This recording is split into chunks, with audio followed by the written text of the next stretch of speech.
Salut à tous, j'ai pas l'habitude de faire des miniatures et titres, on va dire titres à buzz, mais là, une information, même carrément une bombe provenant de la presse espagnole est tombée il y a quelques heures à l'instant où je vous parle. En général, cette presse hispanique nous raconte des cracks sur le dossier Kylian Mbappé, mais cette information est relayée par un proche de la famille royale du Qatar, le fameux insider qatari qui avait annoncé l'arrivée de Sergio Ramos et de Lionel Messi au PSG. Bref, selon la Cadena Ser, Kylian Mbappé aurait prévenu le vestiaire parisien qui resterait au PSG cette saison. Leonardo aurait fait de même. Diego As a confirmé cette information, de quoi mettre un terme au dossier Kylian Mbappé, du moins pour cet été. C'était prévisible, je l'avais annoncé dans un post Instagram, j'ai pas envie de me jeter des fleurs car toute personne pouvait prédire cela. Comment imaginer Kylian Mbappé quitter le PSG sans tenter de remplir l'objectif premier du club parisien, en évoluant avec un effectif qui dépasse les garanties sportives réclamées par le joueur. Et d'un côté, comment le Paris Saint-Germain peut laisser partir un joueur aussi confirmé et talentueux à la fois et passer à côté d'un trio offensif extraordinaire, autrement dit Neymar, Mbappé et Lionel Messi. C'est juste impossible. Je pense qu'à l'heure actuelle, le scénario qui va se produire en 2022, si Mbappé ne change pas d'avis concernant son souhait de quitter le club parisien libre, le Real fera un mercato d'opportunités,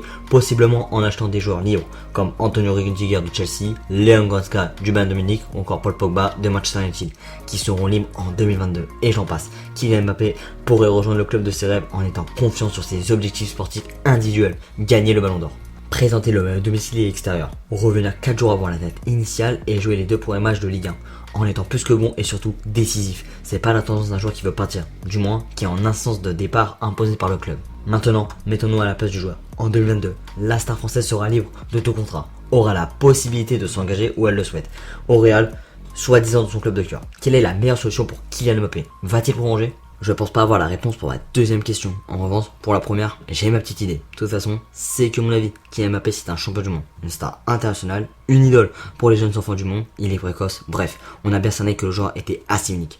Je pense que quand le joueur parlait de garantie sportive, il parlait de garantie sportive autour de lui, avoir une équipe attractive et compétitive autour de lui et un projet viable. Il voulait être l'égérie de cet effectif après une saison aussi énorme qu'il a réalisée, où il a tout porté en l'absence de Neymar ou d'un Di Maria parfois. Kylian Mbappé a besoin d'être aimé. Je ne dis pas que nous, supporters parisiens, nous l'aimons pas assez, qu'on le reconnaît pas surdimensionné.